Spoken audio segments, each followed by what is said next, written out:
I think the only one that stood out was I always wanted that. My brother. What did you think of Timon and Pumbaa? They were annoying.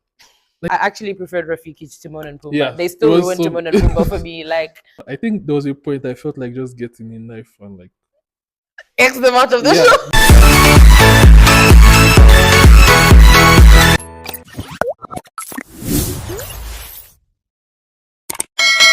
Hi everyone, welcome to Teejay's Diary, and today we have a special guest. Hi everyone, my name is Kaveh. So, what are we doing today? Today we're doing the Mufasa movie review. Before we start, Mufasa or Lion King 2019, which one is better? Definitely Mufasa. By the way, I don't know who loves that movie. Apart from the 1 billion they made, I think that's the only thing that came out that was good from that movie. I feel like these days with the movies created by Disney, it's more so about breaking the bank rather than actually like reaching the hearts of the Like they people. want to make 10 times the amount that they've. Yeah, it's capitalism at its Make finest. it make sense. Like Yeah. Disney, please, we need good movies. Like We're pleading. please, 2D. So, okay, what are your thoughts on the movie?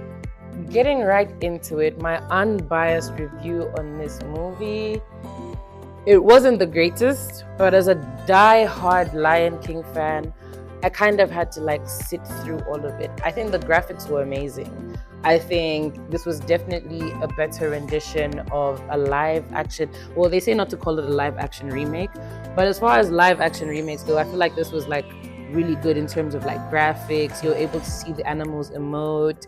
It's Like we saw Mufasa smile. Like yeah. The first Lion King, I think a lot of people did these edits where they had to change. Like imagine your dad just died, and you're like you had this straight face, Dad.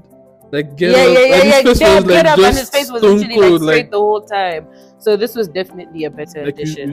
we saw like I think the emotions when Scar was like happy, like you saw this switch in You his could see face, the- yeah. and like when he became bad and betrayed his brother. By the way, these are spoilers. I don't know why you haven't watched it yet. It's At like this a point, month. we're in Go and watch 2025. it. Beware of spoilers, but I like how they really made so much effort into telling a different story than what we've seen like in the past. Mufasa's upbringing, his connection to Taka. Yeah.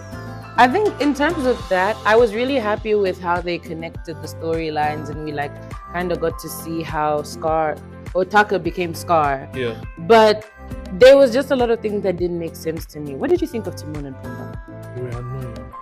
Like I don't know. There's something about change. Why did they change the voice actors from the original cartoon movie? I heard, and even Yeah. like their banter wasn't the It same. You know, wasn't like the good. usual. Yeah. Yeah, the jokes didn't hit the same.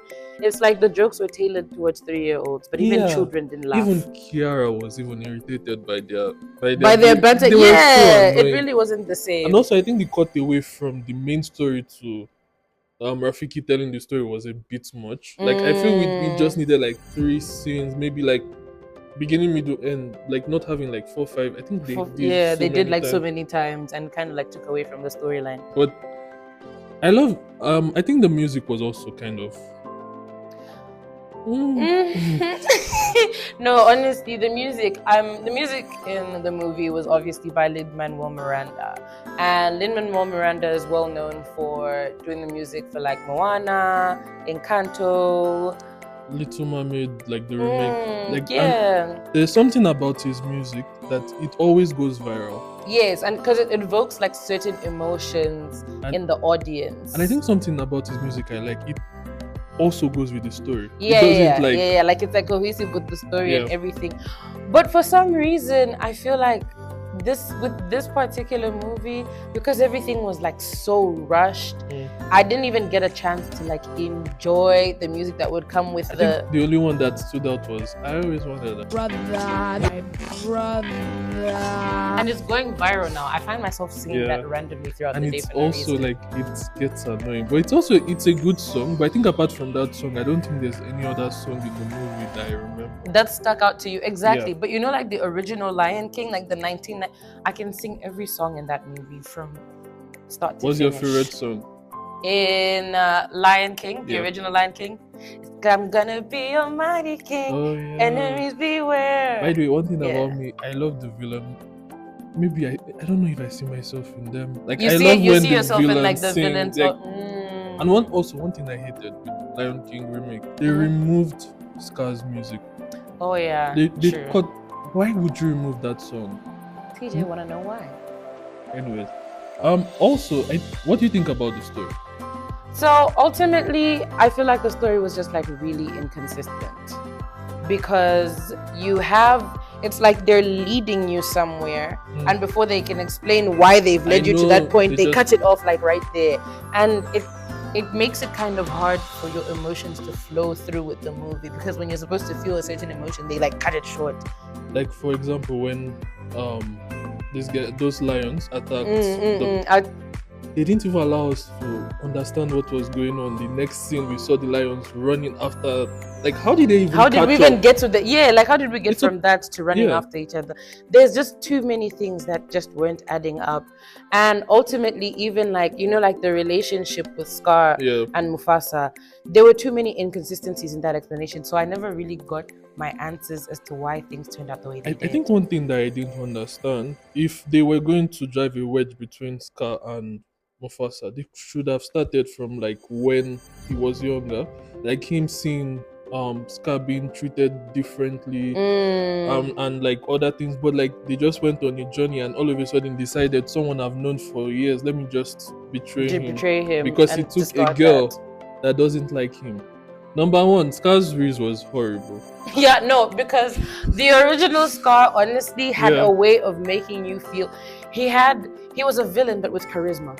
You know what I mean? He had that flair. I think that's why I like Disney villains. Yeah. I don't like the stone cold Disney villains they have now. Like I like how there's that way, like Ursula. Yeah, they're a bit humanized because like their backstory. I get then what you don't mean. get to hate them as much. Yeah. But I think the story of Scar, it was not making sense. Like, why would he betray his brother? Because his brother took someone from him that wasn't actually with him, and like he didn't even allow him to explain himself. And there was that whole the whole connection of her being like from another pride.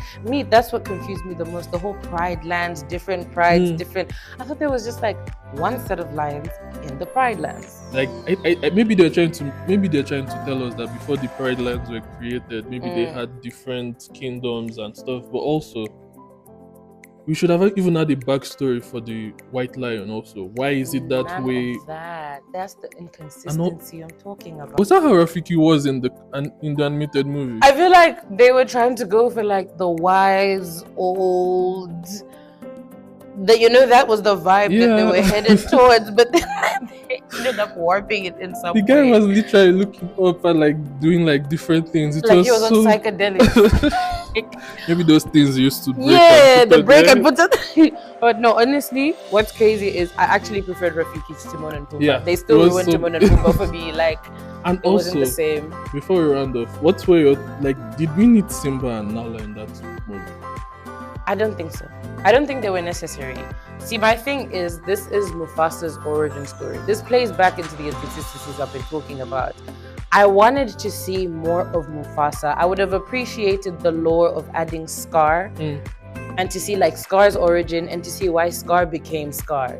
The whole before he was Scar, we didn't even need the we didn't need all of that. We needed like a proper explanation, and I feel like it should have gone in a more cohesive manner so that I would be satisfied by the end. But I wish they did it in a way that it was Mufasa telling a young Simba the story, like that night where they were under the sky, and then he was talking about everything. The light touches. That would have been a good. That could have actually been. That could have worked premise. Actually.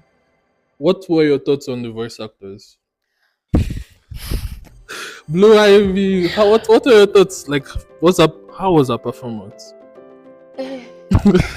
Unfortunately, don't come from me. I feel like Blue Ivy is genuinely just being forced down our throats. That's the thing with all these celebrity kids who have mediocre talent.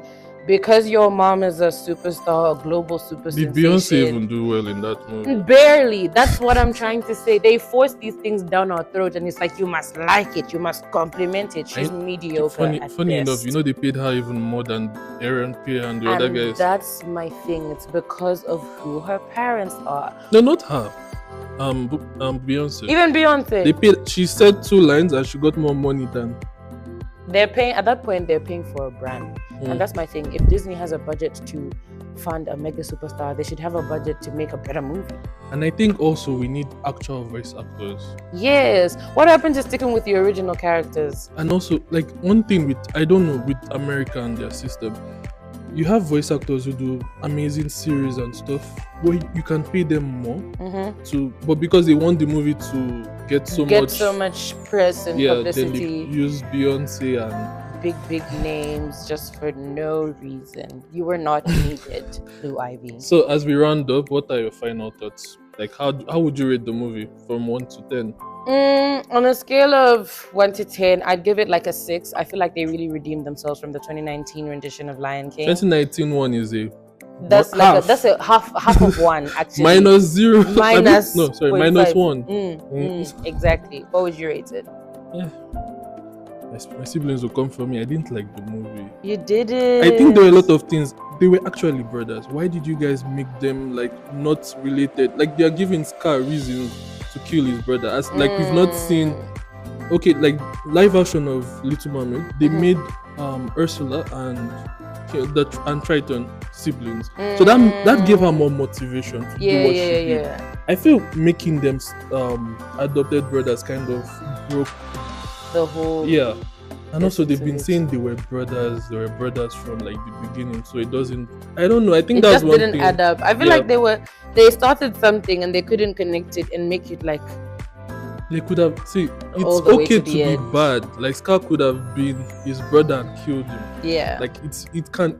There are people who do that in real life. Yeah, but they're trying to. Also, I feel like with the times we live in now, they're trying to like appease everybody. They don't want to do too much. They don't want to be too. We love villains for being villains. Like I heard they're making live action Tango. Please, don't change Mother Gothel. She's bad. She wants to live long. Don't give her a reason to want to live long. Yeah, exactly. Sometimes there's no reason behind it. Yeah, vanity is a real thing. So.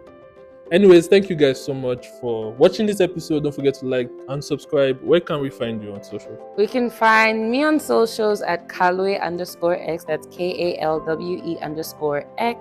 And Laced by TLD on Instagram. By the way, she does hair. Yeah, that's right. Follow Teejay's Diary. And Teejay's Diary, Instagram, TikTok. My main account, KTJ on Instagram. And we'll see you guys later for another exciting episode. Bye.